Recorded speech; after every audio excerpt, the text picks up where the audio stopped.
লা ইলাহা ইল্লাল্লাহর রুকন দুইটি, একটা লা ইলাহা এক নম্বর রুকন, ইল্লাল্লাহ আরেকটি রুকন। লা ইলাহা এটা ইতিবাচক,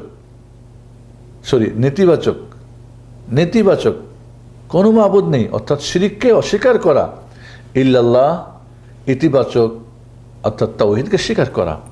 আল্লাহ রাব্বুল আলামিনের দুইটি হক, একটা নেতিবাচক শিরিক যা সম্পূর্ণভাবে তার সঙ্গে আমাদের সম্পর্ক ছিন্ন করা, একটা হলো কি ইল্লাল্লাহ তাওহীদ ইতিবাচক, যেটা আল্লাহর সঙ্গে তাওহীদের সম্পর্ক আমাদের থাকা। তাহলে দুইটাই যদি নেগেটিভ হয় কাজ হয় না, দুইটা যদি পজিটিভ হয় কাজ হয় না। নেগেটিভ পজিটিভ যদি একসঙ্গে হয় আগুন জ্বলে।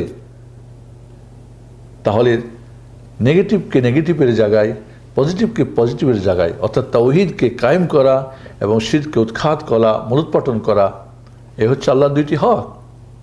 লা ইলাহা একটি এক নম্বর রুকন, আর ইল্লাল্লাহ আরেকটি রুকন।